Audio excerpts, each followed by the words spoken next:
bien, salut tout le monde, c'est Riz Design et aujourd'hui on se retrouve pour mon premier tuto sur Cinema 4D. Donc ce tuto consistera à reproduire l'effet du Ripple Effect. Donc voilà, vous voyez à quoi ça ressemble, je ne saurais pas le définir. Euh, donc on va tout de suite passer sur Cinema 4D puisque c'est sur ce logiciel que ça se passe. Donc on va supprimer ça. Donc tout de suite on va venir créer un mot texte. Donc vous allez dans mot graphe, mot texte. Là. Donc dans objet vous venez changer, vous mettez la hauteur 120. Je vous conseille de faire ce que je fais pour le tuto, après vous le ferez comme vous voulez, mais c'est juste pour apprendre. Donc voilà, vous mettez un texte à 120, on va le remonter un peu. Voilà, je vais mettre devant. Donc voilà, moi je vais marquer Ripple Effect, ça par contre vous mettez ce que vous voulez. Voilà. Et la police, je vais mettre Space Edge. Voilà, je vous conseille de mettre une police avec des bords arrondis, comme ça, parce que vous voyez que le Ripple Effect fait fait un effet sympa sur les courbes. Et c'est cet effet là que, enfin personnellement moi j'ai choisi de vous montrer aujourd'hui. Donc voilà, vous venez sur couvercle et bisseau, puisque par défaut vous avez couvercle uniquement. Moi j'ai changé mes paramètres par défaut, du coup j'ai mis un bisseau directement. Donc on va refaire cette étape pour ceux qui n'auraient pas bien vu, parce que c'est vrai que j'ai été un peu vite, pardon. Donc vous revenez sur le mot texte, vous allez dans couvercle, couvercle uniquement, vous changez, vous mettez couvercle et bisseau pour la face avant, et pour la face arrière, pareil. Donc on va se mettre à un de rayon pour les deux. Voilà.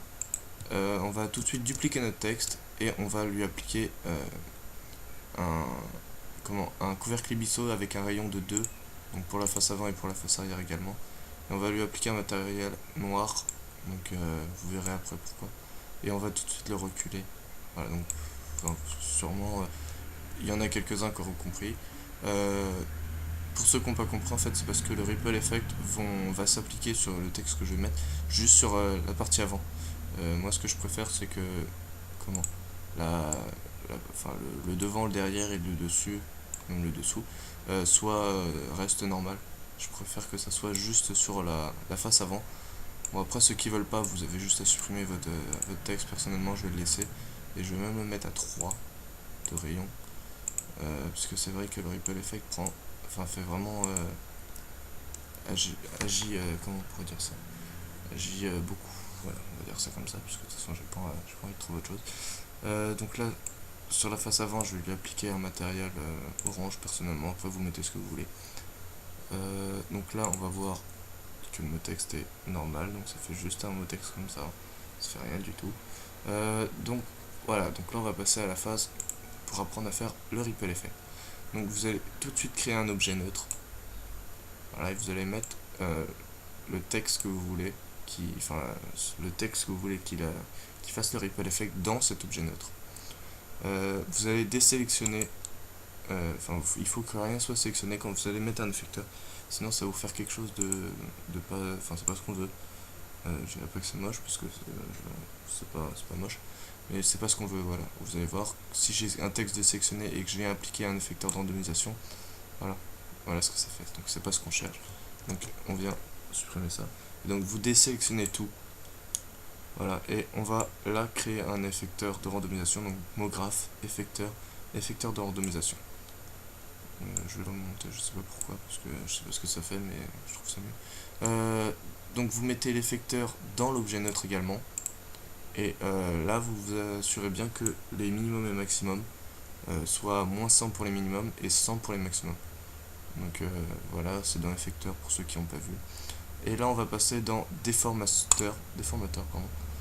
Et vous voyez que la déformation est sur désactivé. On va mettre sur point. Là, on voit vraiment l'effet du Ripple Effect. Donc on va baisser l'intensité, donc on retourne dans l'effecteur, et l'intensité on va la mettre à 2 ou 3, suivant ce que vous voulez. Vous voyez là déjà on va venir changer la source sur l'effecteur.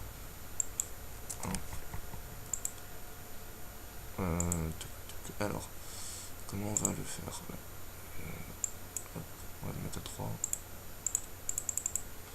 Je sais pourquoi elle fait ça. On va aller reculer notre objet noir. Voilà. Donc là, on a quelque chose de vraiment sympa. Personnellement, je trouve ça vraiment très joli. Donc on va faire un petit rendu pour voir ce que ça donne. Voilà. Donc pour ceux qui n'auraient pas compris, bah, vous m'envoyez un petit message à YouTube ou vous m'ajoutez sur Skype, pardon, si vous voulez savoir autre chose sur le Ripple Effect pour ceux qui n'auraient pas très bien compris. Sinon, bah voilà, je vous remercie d'avoir regardé cette vidéo et je vous dis